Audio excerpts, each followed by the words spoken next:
Coming up, Shaun's going to take better care of himself, or will he, with an accessible blood glucose monitor.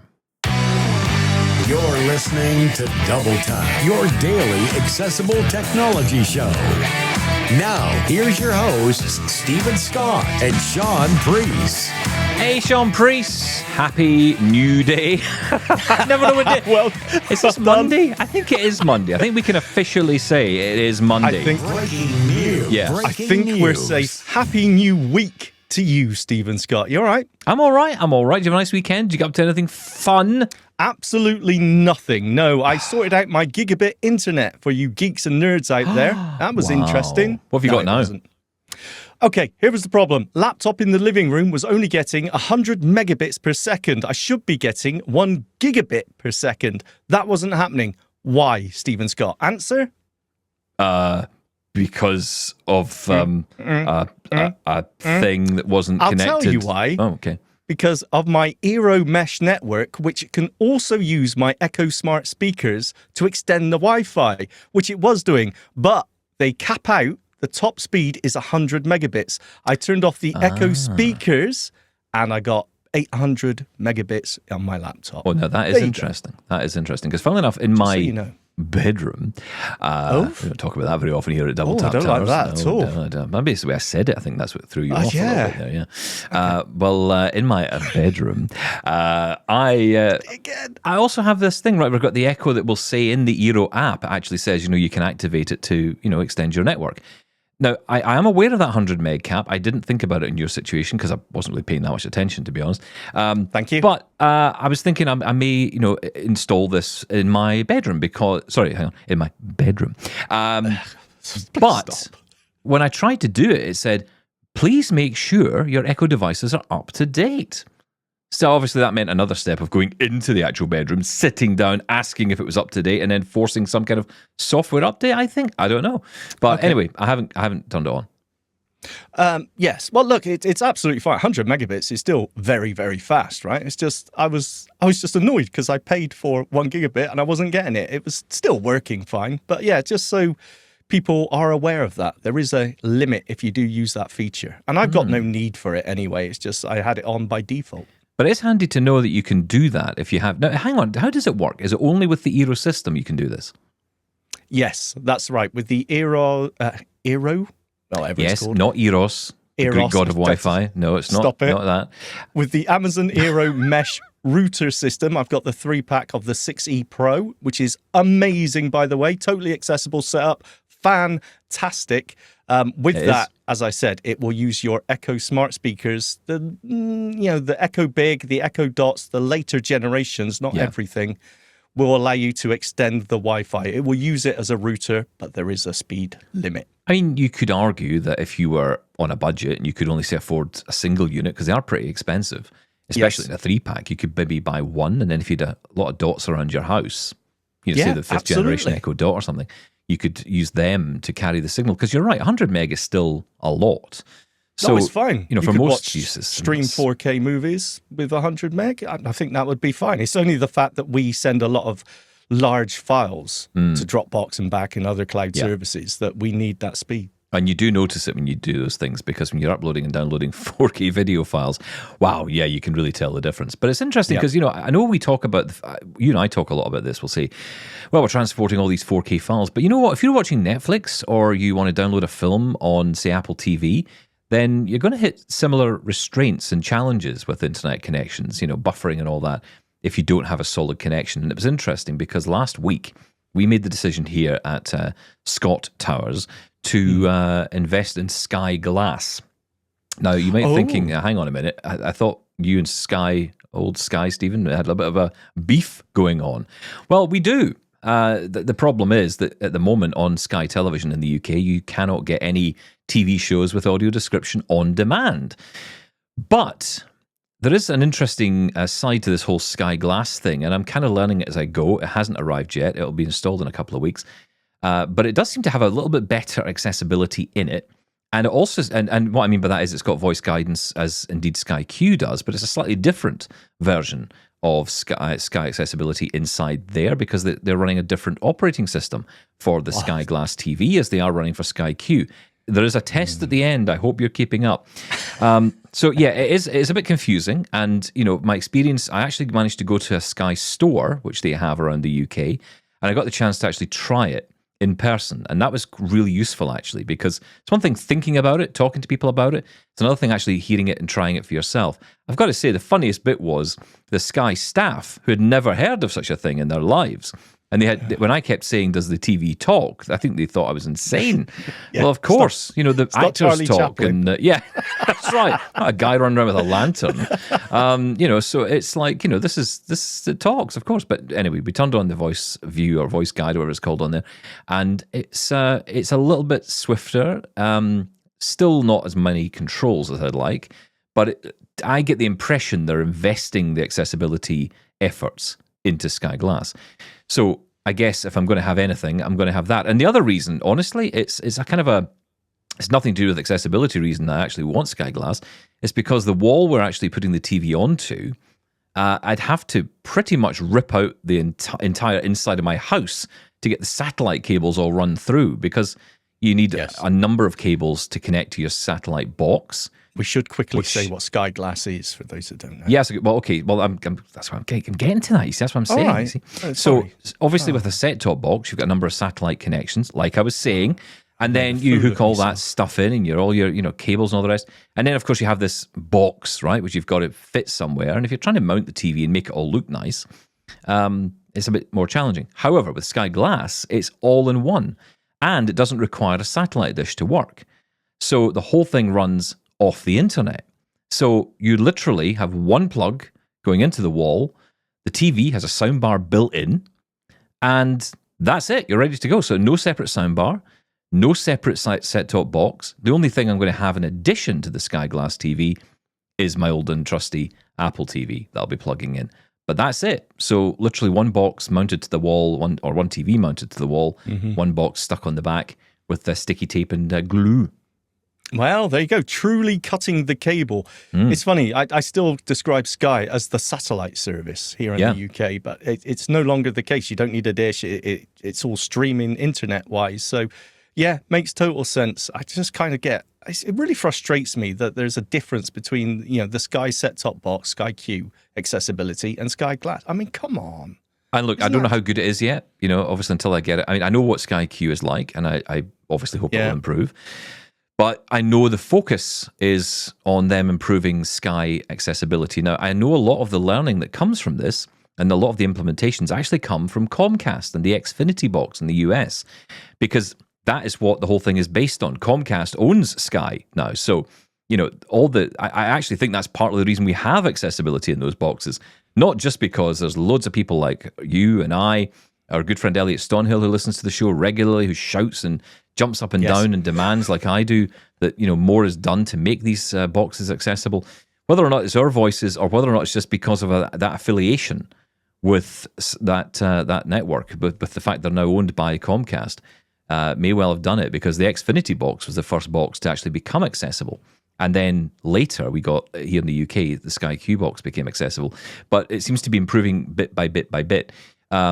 Not fast enough, as far as I'm concerned. It's not good enough by any stretch of the imagination.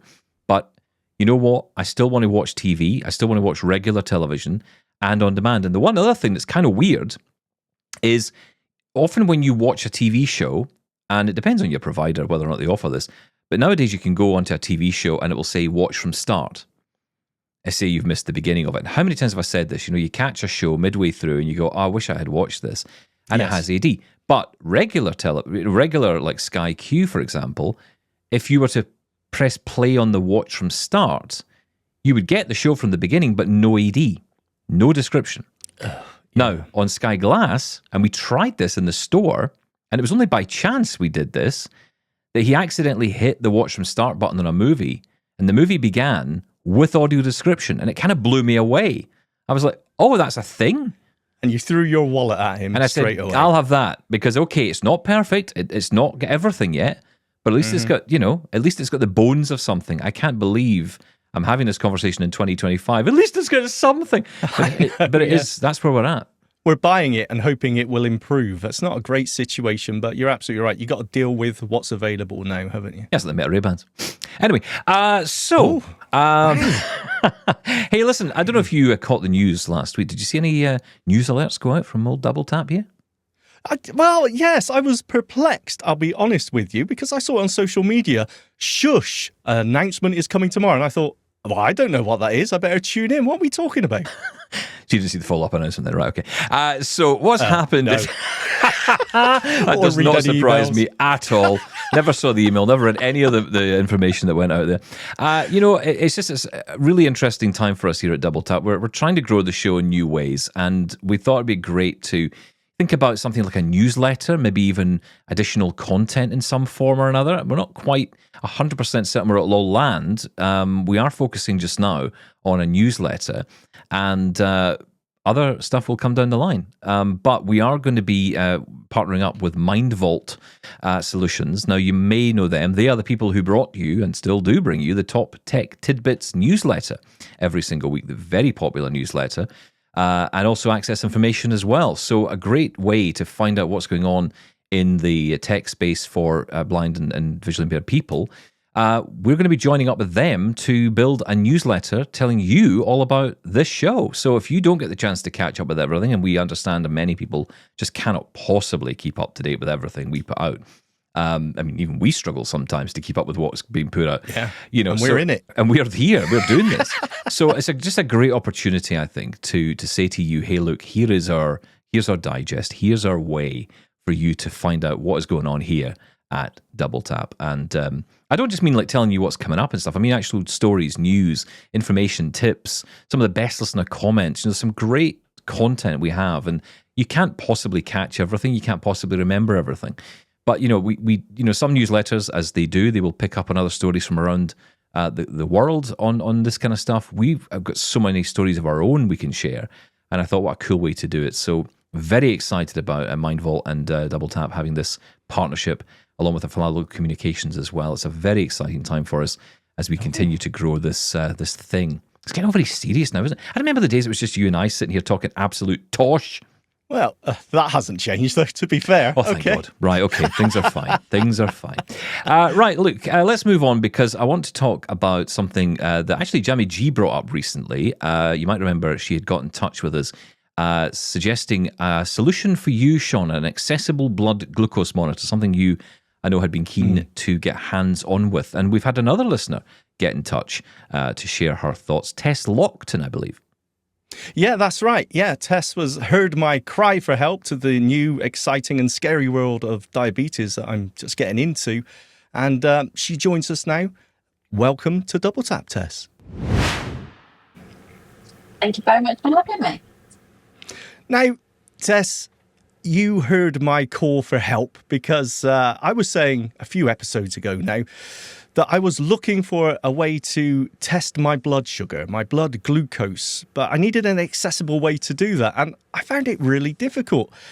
And when I asked my doctor, he actually said, I have no idea. I asked the diabetes nurse and they said, oh, I've never had that before. And it's something we come across all the time as blind or visually impaired people, those professionals which you just sort of assume or think they should know this, but a lot of the time they don't. But you've got so much experience of accessible blood monitors, right? Well, yes and no. Okay. Tell us your story. We will explore whether they are accessible or not, because that is what I feel very passionately about. I am a visually impaired parent of a child who was diagnosed with type 1 diabetes about 8 years ago. So she was 4 when she was diagnosed. I picked up on all of the signs and symptoms quite quickly, because there's a lot of adverts around saying, if your child's drinking and urinating more, just get them to the doctors and get them checked out. So fortunately, we got on that quite quickly and got her diagnosed. But then it involves a hospital stay, and it was a big panic. They didn't know how to support us. They didn't know what was available. I was going through a marriage breakdown at the time, and they were trying to insist that we didn't break up, because they felt that he would be better placed to manage the whole situation with the diabetes. Oh. And the whole situation was just horrible. And I wouldn't wish that on anyone, what we were put through. So I just wanted to say as well, if there's anyone out there that's experiencing that at the moment, please feel free to get in contact, because I wealth of information and support that we can tap into. But obviously, the first thing that we had to do was test her blood, and they did say to me that there were talking monitors. They'd found one. They phoned the RNIB and discovered that there were talking monitors available. But in my experience of helping her use that, because as a 4-year-old, she had tiny little fingers. She didn't really know, what we were doing. And she wasn't able to do that herself. And knowing what her blood sugar was so important to manage the whole sort of diabetes situation. And it was just impossible. I had to keep pricking her little fingers with the finger pricker, over and over again, just to get another error code, even on the talking monitor. So yeah, when I heard that you were having trouble with it, I thought, I just feel so passionate about this. It's something that we really struggled with. Unfortunately for us, there was this brilliant thing called a continuous blood glucose monitor that you put onto her arm, and it reads constantly what her levels are. So that's how we got around that. I mean, sorry to interrupt, but I mean, it sounds like you're dealing with so many different things all at once. It's the perfect storm almost, right? You're trying to deal with finding out, your daughter's got this type 1 diabetes, and then you come across this lack of information when it comes to accessibility, and then this sort of ignorance from people you don't expect about your capabilities of being able to deal with it anyway. I mean, it makes me feel almost sort of, I was asking for help. I'm type 2 diabetic. So it's not incredibly vital that I keep a consistent check on my sugars. It's just something that I felt I needed to do because I was struggling to keep control of it. But in your case, I mean, it's vital, right? Yeah, exactly. So type 1 diabetic means that you're insulin dependent. Your pancreas doesn't work properly. It can't produce its own insulin. So having the artificial insulin and calculating how much exactly you need is not just based on the carbohydrate that you consume, but it's also based on the level that you are. So if your blood sugar is too high, you have to add extra insulin on to correct the blood level. So yeah, what I wanted to say to you was it's not really completely accessible, but as you say, as you're type 2, you're probably only looking to check your blood once or twice a day. And I do know other people who are type 2 who use the talking blood monitor. The regular blood monitors that we have, we probably get through about 3 or 4 of those a year. They don't last very long. Really? But because we use them quite a lot. Obviously, she's got the continuous blood glucose monitor as well, but we still obviously use that more than you would if you were type 2. So it may be that it lasts longer than a normal one. Yeah. But yeah, I wanted to say if you were struggling with that, you could opt to just get a continuous blood glucose monitor. They are available for you to purchase. If you're type 1, you can get them free through the NHS. That was something that Theresa May brought in because she's one of the very few people who were diagnosed as type 1 in adulthood. Most people who are type 1 are diagnosed in sort of childhood and adolescence. But yeah, she brought that in so that everyone with type 1, I don't know if it's everyone or just everyone under 16, can get the blood glucose monitor on the NHS, which was really helpful because that's what we were relying on at the time. So how does that work, the continuous one? Is that something she wears in her arm throughout the day? So there's 2 different systems that are the main systems that you can use now. The more up-to-date ones are very similar. So the Libre system, we're on Libre 3 now, and that is, you put it on, it's probably about the size of about a 10 pence piece on her arm, and that reads the blood glucose for about 2 weeks. And the Dexcom system is very similar, but that lasts 10 days. In terms of the apps, because you have to have the apps on your phone, the Libre, they're both accessible with voiceover, but it will actually tell you where the directional arrow is on the Dexcom system. So next to the number on the blood glucose continuous monitor, it will tell you if your blood glucose is steady, if it's going up, if it's going down, which is really important to know, especially for type 1, to know if your blood glucose is dropping. Then you need to sort of act on that and make sure you have something with glucose in it to bring your levels back up again. It doesn't tell you that in voiceover with Libre. Really? But Libre lasts for 2 weeks. So, there's lots of drawbacks and benefits for the two different systems. So the two Libre and the Dexcom systems are very similar now. They both sort of fit in the size of your hand, and it's like a 2-part thing that you kind of twist off and then you put onto your arm. The original Dexcom that we used had a separate sensor you had to slot in after you'd put the initial kind of tape and system onto your arm. But it can also go into like your bottom or your stomach as well on the Dexcom, whereas the Libre only goes in your arm. Ah, okay. Yeah, so lots of different things to consider there. But my other passion to say there is they only produce these systems to work with apps on phones, which is not something that is particularly helpful when you have a 4-year-old child. You don't want them to have a phone. No, that's a very good point, of course. Yeah, but from what I understood, I know very little about this, is that I'm assuming it's the same for the Dexcom or whatever it's called, the Freestyle Libre, doesn't it have a control unit as well? But are you saying that's inaccessible? A reader unit? It used to. So when we first started, we were told Dexcom was the best thing to have. So that's the system that we got, but it only worked with a phone. So I had to get my 4-year-old a phone to start reception with. Absolutely ridiculous situation.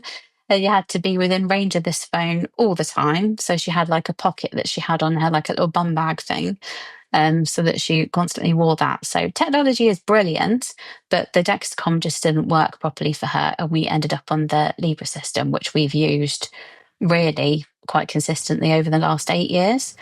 And up until about 3 or 4 years ago, that had a separate handset. So she didn't have to have a phone.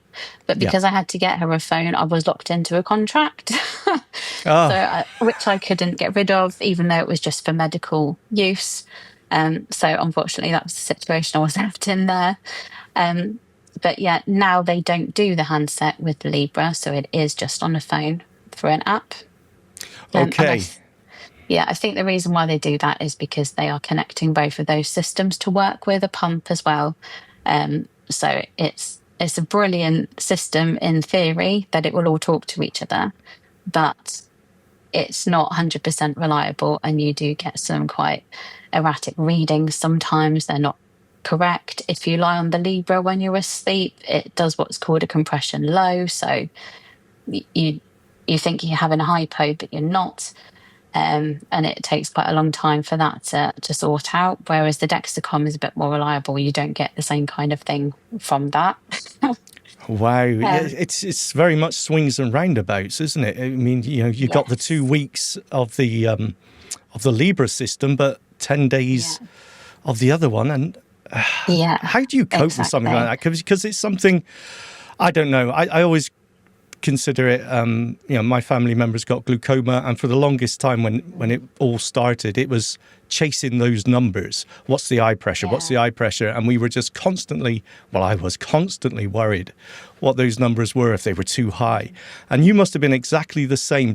Do you trust? Are you confident in the results that you're getting now? There's a lot of issues with the Libre system, and it's not 100% reliable. My daughter recently had a hospital admission where we were treated quite appallingly, and a lot of things happened with that. But as a result of it, she actually ended up with a Libre on one arm and a Dexcom on the other. and that was a real insight to see how the two worked. And it did actually come out that they were given the same results quite a lot of the time. Okay. And because they go through quite rigorous testing, we're now actually being told that they're actually more reliable than a meter, so a manual meter that you would use to do a finger prick on, because they're not as rigorously tested. I don't completely believe or trust that because of the 8 years that I've had caring for my daughter and seeing, what happens with, results that aren't reliable. And obviously, in the early days, we were 100% relying on the continuous blood glucose monitor to do its job and going off of all of those readings when they weren't necessarily accurate because there's a lag time. And especially with the Libre 2 that we were on before, there's about 15-minute lag time. So whatever you have, if it may have been up to 15 minutes ago that reading was like that. So yeah, whereas this Libre 3 is 5 minutes, up to 5 minutes. Okay. And I'm assuming that time can be critical. The quicker you get to act, yeah. Yeah, exactly. If you've got a reading that's saying, so your blood glucose should be between 4 and 7. So anything above that is going higher, which you'd expect if you just eaten something. You'd expect that to rise for about 2 hours and then start to fall. But if you had a reading that was 4.5, you'd think that was okay, but maybe you should have a snack or something. But if it was 15 minutes ago that it was 4.5, then, you could be going up or you could be going down. Yeah. So, yeah, it's quite a complicated thing. And I think over time, just sort of learnt how, it can work for us and what works best for us. And obviously how she feels is a big part of that as well. Yeah. So if she says she feels low, but the system's saying that she's actually within range, then that's the time that we'll do a finger prick to double check and go from what the finger prick says, because it really is more accurate. It's what it's saying right now from the blood reading that it's getting. Yeah.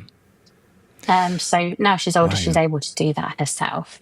Yeah, of course. It's tricky to get to know how the child's feeling when they're 4 years old, though, isn't it? Exactly. You said you felt so passionately and so strongly about this, and I can totally see why.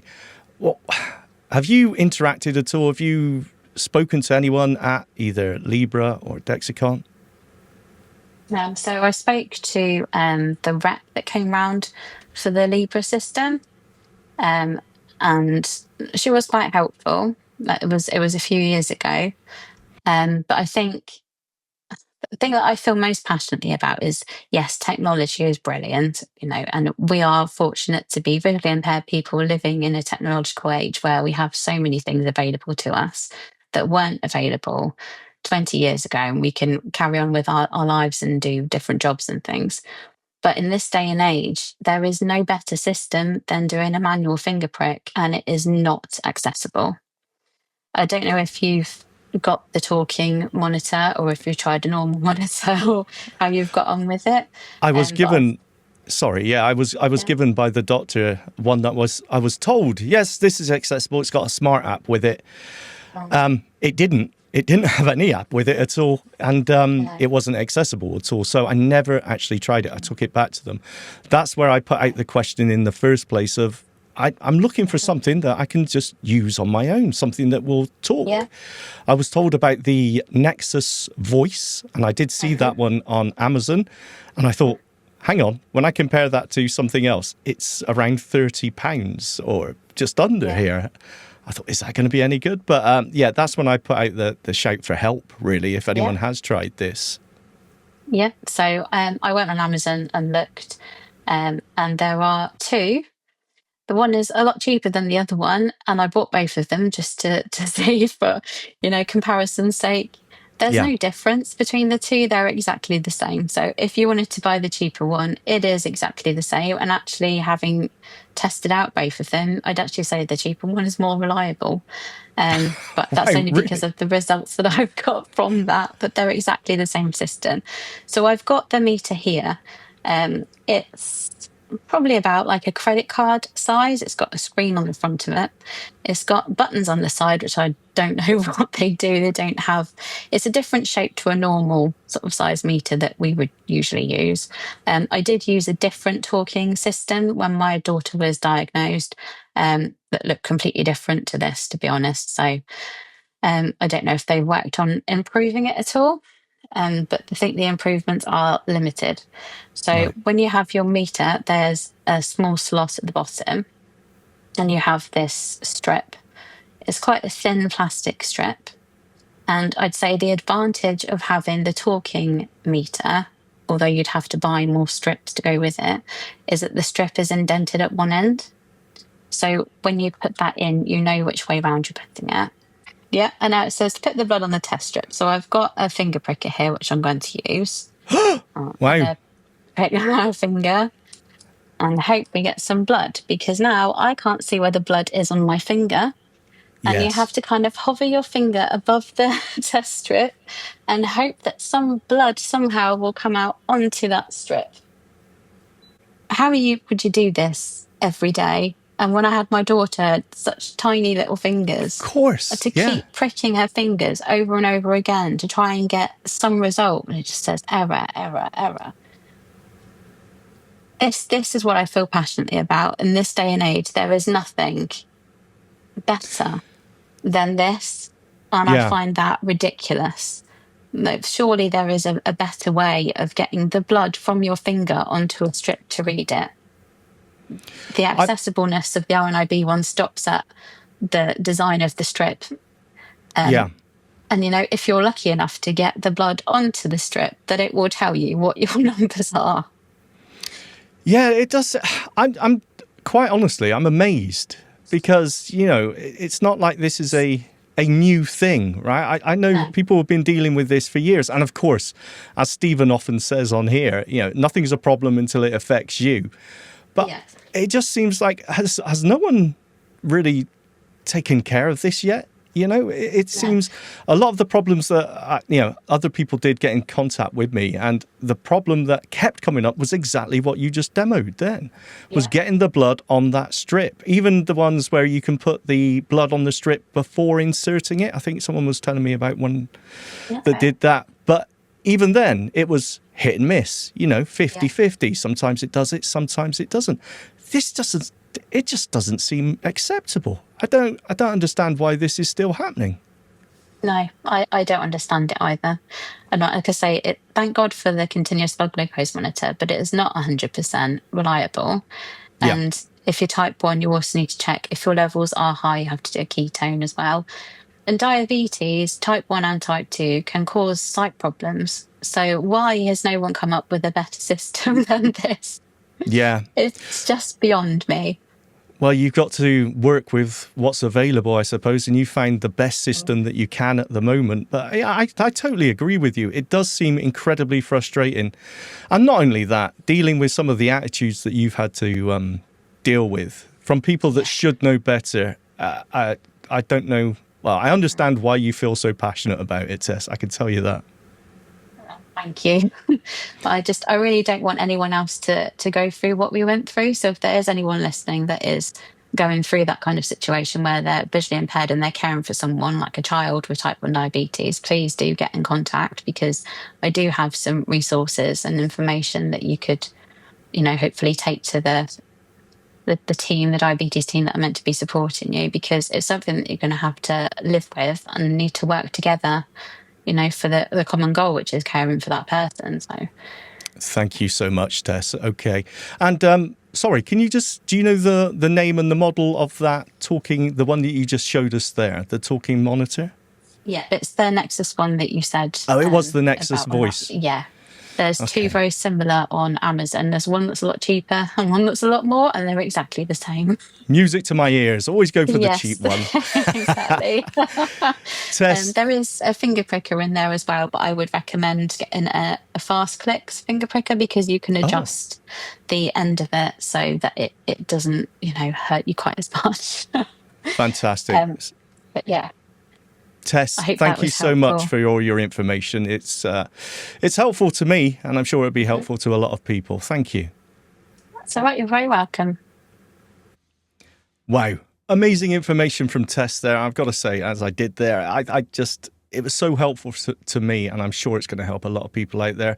I kind of feel like a bit of a fraud because, as I mentioned, type 2 diabetes, it's not vital that I monitor my sugar levels consistently, unlike someone with type 1. But it's just so frustrating trying to find, as ever, with so much of our life, trying to find the accessible option. But Tess was great. Yeah, she was absolutely wonderful. Great to hear from her. And also a huge thank you to Elliot, our friend, for putting us in touch. Absolutely wonderful. And just great to hear, her story.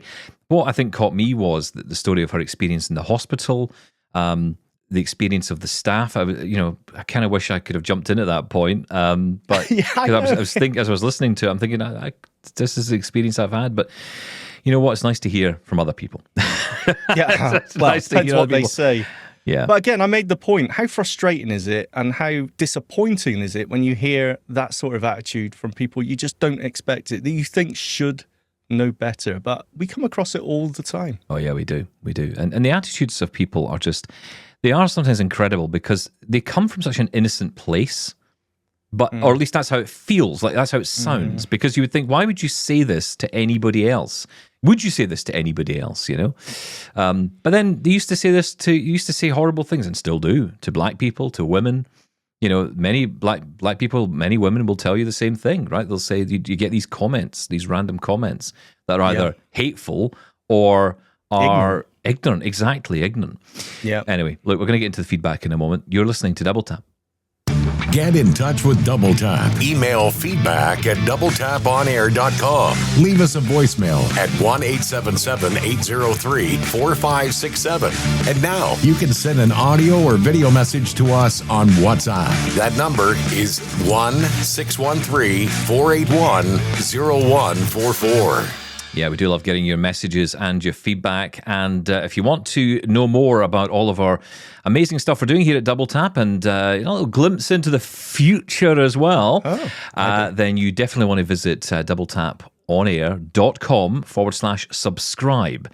And you can get the very latest news about what's coming up from Double Tap very soon. Some exciting stuff. So go to the website, doubletaponair.com/subscribe. Yes, take a note of it, please, Shaun, will you? I'm signing up right now. Go sign up so that you can get the information as well. That might actually be real useful. You might actually even read it. Thank you. I definitely will. Of course, no, that'll never really happen. I mean, let's be honest about it. Yeah, it's not going to happen. We get email. We get your email every day. Ding dong. Here's your mail today. Douche. Right, let's dive right in. And Doug is first up. Good morning, Stephen and Shaun. This is Doug Lawler from Kingston, Ontario.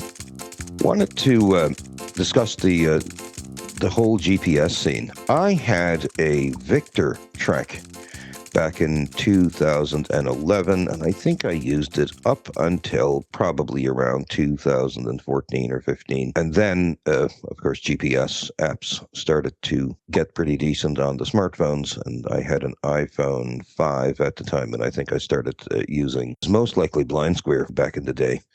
But one thing I did love about the Victor Trek, it had a really handy feature. It allowed you to virtually walk a neighborhood. So you could walk up and down the streets, turn left, turn right, onto whatever street you want. And I found that really handy for sort of getting a visual idea of what a route felt like in my mind before I walked out onto the route. I'm assuming the Stellar Trek, given the cost that they charged for that, I'm assuming that would have that feature, the virtual map feature, but I found that really handy. The only app available today that would have functionality that comes close would be the Voice Vista GPS app, and this feature also was available in the old Soundscape app, where you could enable a virtual street view. But what you have to do with Voice Vista, you have to turn the phone in the direction you want to go. So you don't have a button to go ahead, a button to go left, or a button to go right.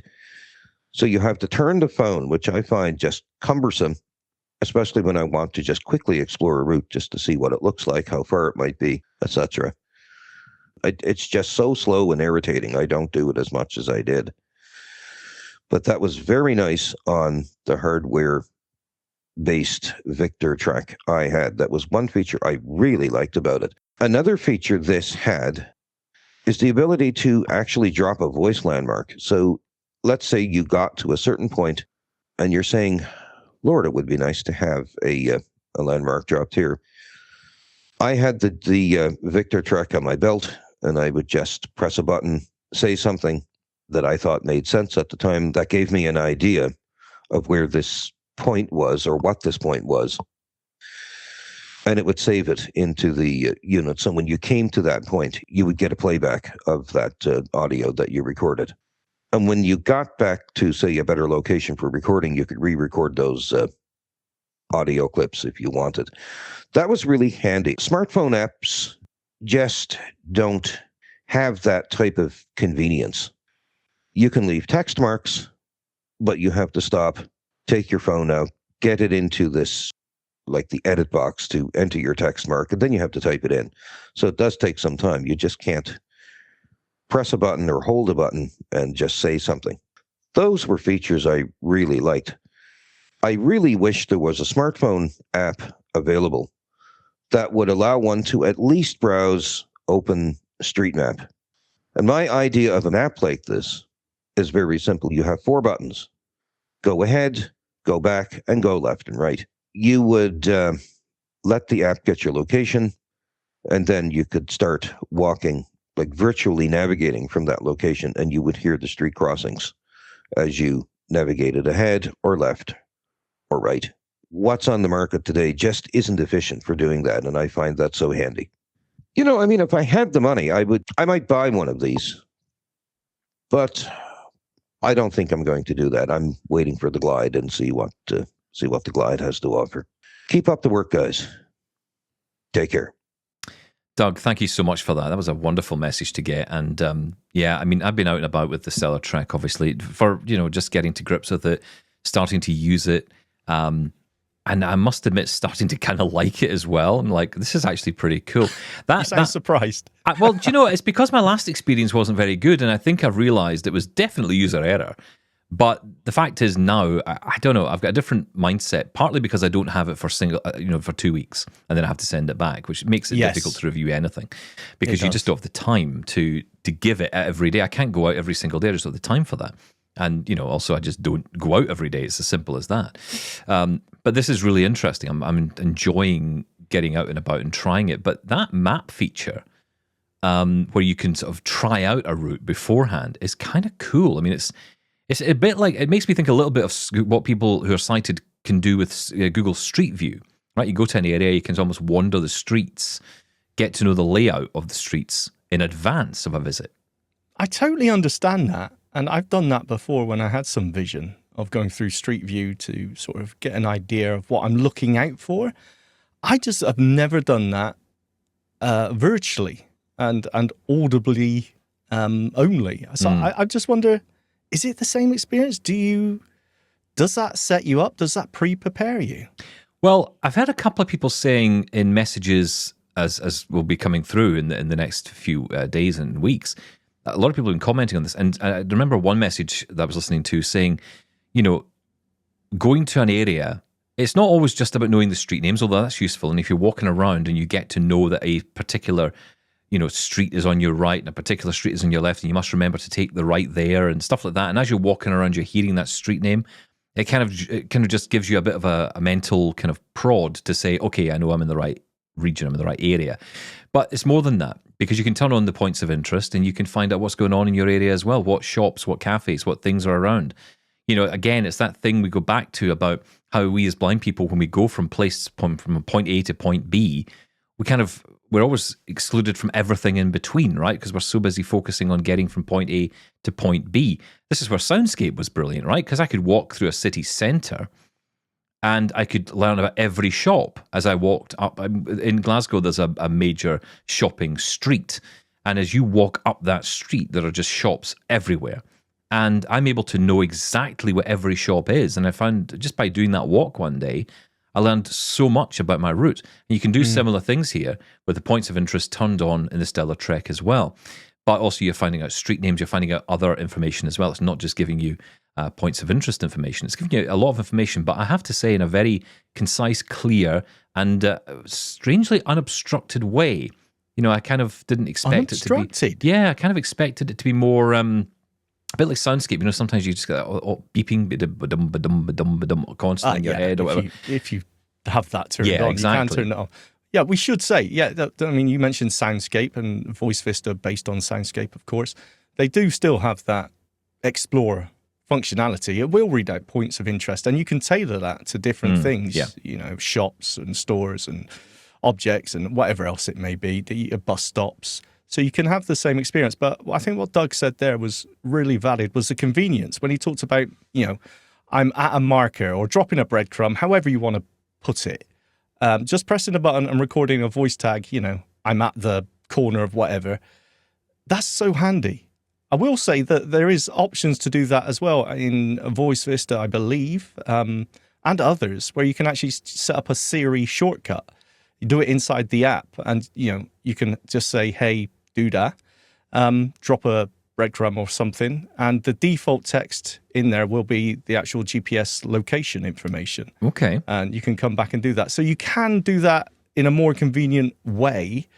But still, it's not quite as easy as recording your own voice tag after pressing a button. There is something to be said for that. Well, here's a perfect example of that. So I had gone to the hospital the other day, as is my wont these days, it would appear, to constantly go and visit a hospial. As is our need. Yeah, exactly. Yeah, not want, that's for sure. But anyway, I was at the hospital and I had some rubbish. I had it in a bag. And I thought, well, I don't want to just dump this somewhere, so I want to find a bin. But of course, good luck finding one. And as I was crossing, I had asked, a couple of people were standing at the cross point. And I said, you know, I don't suppose there's a bin nearby, a trash can nearby here.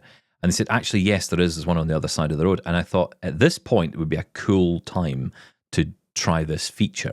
And so that was it. I just hit the button and recorded, you know, bin.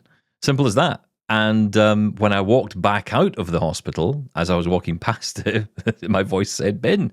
And I thought, that's kind of pretty cool, right? I mean, it's just simple. I mean, it's a simple thing. I do like that. But, you know, again, you've taken the dog out. Same thing, right? You've had this before. Now, you did do this. You did this with Soundscape, didn't you?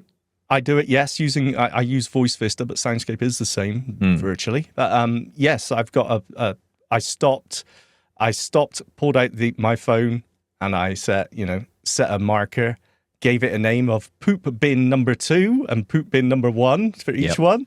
And yeah, exactly the same. So now as soon as I walk into the park, it says, you know, poop bin number 1 is 20 feet in front of you or something. So yeah, dropping breadcrumbs like that is so important. It can really help you out. You know, the ease in which you can do it, that's the trouble. That's right. I often talk about the real life phenomenon, right? Which is, exactly. You know, it's great if you can do it on an app, but then you got to open your phone. I mean, okay, well, that's different with the Siri shortcut thing. That's brilliant, actually, if you can do it that way. But if you don't know about that and you're thinking I have to go into the app every single time and find this button and double tap it, and then, you know, in the real world, that's a bit of time taken to do that.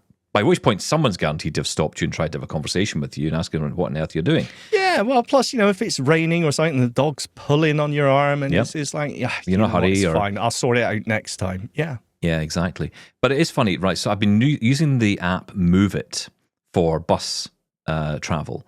And it's funny, the last time I used Move It, I don't know if they must have made some improvements to it, because it certainly feels a lot more solid from an accessibility point of view than it did the last time I tried it.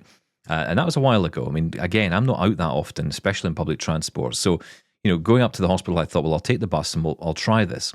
And I was really impressed by the Move It app, and just really impressed by the detail and the information and the way the information is provided. You know, the way that you can very easily actually put in your information. But it's so funny. I'm using the Stellar Trek, and part of me is thinking, I wish Move It was integrated into this. And then you start thinking about all the other apps you use. You think, you know, I wish could Uber get into this? And you could use the cameras to detect the car, and this could be cool. And suddenly we're just bloating this poor machine out. But I think ultimately, if I'm out and about, yeah, the Stellar Trek would be my choice for navigation at the moment, because, as I say, I'm still testing it. I'm going to put it up next to other apps as well. My plan is, this is my thinking, and you can tell me what you think, double tappers, but my thinking is, for the review, to get, and I say more for just to get a handle on this, to find a route that I've never done before, and do it 3 times. One with Apple Maps, one with Voice Vista perhaps, or another, and one with the Stellar Trek, and see how they all do the route and see how they all behave, so we can see what information we get. That's what I'm thinking of doing, just to follow one route 3 times. Obviously, I'm going to get to know it very quickly, but I'll try to, ignore that. But, in the initial stage, I probably won't know it that well. Or maybe I should I know it well, because then I'd know it's getting it right? I don't think it matters. I think listening to the information it gives you, the big things for navigation apps for me is the information that it gives you and how it gives it to you.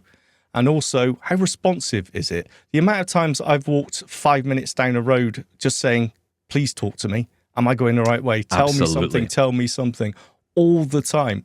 If it's not updating me, then I get lost. So this is where I like the Stellar Trek, right? Because you've got the Where Am I button. So you instantly can press that and know exactly where you are. You've got the left and right navigation buttons. Now, what they actually do is they tell you the next step in the journey. Yeah, that's and very the previous good, step. So if you think you may have missed a step, or you want to know, did I do this right? There's also a repeat button as well. There's a button which is dedicated to something you might have missed. How many times have we heard something, and maybe someone's been talking to you, and all of a sudden what was that you said? And it's you have to sort of faff about with it. This is something else. I had to faff about. Well done. God bless you, Mr. F. F stands for faff. But you do. And you get so frustrated by it. The other thing I've got to mention on the Stellar Trek, I'm sorry, I'm on one about this at the minute, but the other thing I liked was the crosswalk detection. Tried that out. That was pretty cool. Was it? Yeah, it started beeping as it got near one, and I'm like, oh, hello. And then, the lines were kind of beep. I guess it was because I knew it was a little, it wasn't a traffic light crossing, it was just a little zebra crossing. So, it detected it, and it got me across. And as soon as I was on the other side, it stopped beeping, and I thought, oh, that's pretty nice. So I liked that. Bus stop detection was kind of cool as well. As I walked up to the bus stop, it immediately told me all the buses that stopped there. And I thought, that is nice. That is nice. So yeah, I feel like I'm doing this review in parts, but honestly, I am really impressed by it. I just think it's because it's built for that task. It's built for that job. Yes. This is all first impressions, right? As you said, this isn't the review. But the thing is, we're talking cost here, and the difference between that and an app on your smartphone. Yeah, but the question is, can I do this with one app, or do I have to use multiple apps? Or and again, every time you start with GPS, and then you pay for that convenience. You pay for that through your battery. Yeah. That's what you pay for it through. Yeah. Okay, look, we've got time, I think, for one more. Let's go to Sadak, I think is your name. Sorry if I've got that wrong and I've butchered it. But here is Sadak. Hello, swipe up and left. Oh. I am Sadak Fia. I hope you're all doing well. As stated on YouTube earlier today, Stephen, I am very disappointingly amazed by your Apple fanboyism for buying a 5K studio display and apparently not using its screen or even its speakers most of the time. Yes. Sorry. Generally speaking, it's a great image of overconsumption by blind and further enhances the Apple accessibility marketing image. Joke aside, I accidentally discovered you guys on YouTube and I have been listening to you almost daily at this point. I used to follow French podcasters from Europe. Quebec has a loneliness problem because of its language. I am sure you know what I am talking about. But when they stopped, I just lost interest in all this. And back then, I was not really in the English ecosystem. First with Apple Viz, where I'm very active. And now with you, I am just discovering a huge amount of resources I didn't know about at all before. And I really like the humoristic tone of the show and the serious conversation you guys bring that I never even thought about before, but just realized now that, this thing is actually very important to talk about. Some questions, though. Stephen, you sometimes talk like you were in Canada with AMI Telly, and CNIB, but then you say everything in UK pounds for prices. Where are you guys all from? It's very confusing, but I still love you wherever you are, despite the geopolitics at play currently. Mr. F, I am TBG07 on YouTube. And now that I was literally forced to go to the website, as Shaun said in today's episode, April the 2nd, keep the mystery, Stephen, I still don't get who this guy is, aside that he is the big boss. Any way to donate? Because these kinds of things are very important in my opinion, and I highly value this show in particular. Some requests. The guy who told the history of voiceover, your best episode ever, by the way. Yes. You must invite him again and talk about the current, quite sad accessibility state of macros overall, although Sequoia was a welcome change, in my opinion. You may want to cover Sealer Library transition from CD to digital, which in itself is not a big deal, but the fact that they actively recommend this scam of an app called Voice Dream Reader since the horrible acquisition by Applause Group, where the a cappella voices, main value for me buying it before, don't even work for more than just me.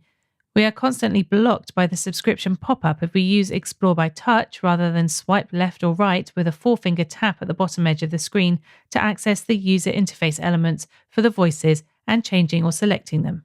When, by this method, I am able to select one of the a cappella voices that were working perfectly fine 2 to 3 months ago, the speech rate is horribly slow and impossible to adjust at all. Long story short, I don't think this app deserves all its past awards anymore, and recommending it to any fellow blind person now would be a very bad and dishonest thing to do, as the experience is just getting worse as time goes by, especially for something as big and influential as the Sealer Library. Read the thread on AppleViz about renewing the subscription or not. Anyway, thank you everyone once again for the wonderful work you guys are doing. Stephen, be careful with Mr. F. I really don't want to discover a random morning that you got cancelled and kicked out of your office and lost your mixing desk, aka desk, and broadcasting desk, aka desk. Shaun, I hope your appointment went well. Same goes for your fingers, by the way. Looking forward to your next episodes. Oh, thank you for that, Sadak. I really do appreciate that message. That was so lovely. Thank you for that. And yes, it's kind of weird, isn't it? Because we always talk about Canada and but of course the show airs on AMI Audio in Canada. And, it's because of the wonderful people at AMI that we exist, quite frankly. Yes. So yes, that is, the show comes from Canada. But yes, we are actually here in the UK. So yeah, that's why everything kind of gets a bit muddled up in terms of pounds and pennies and cents. But we're global.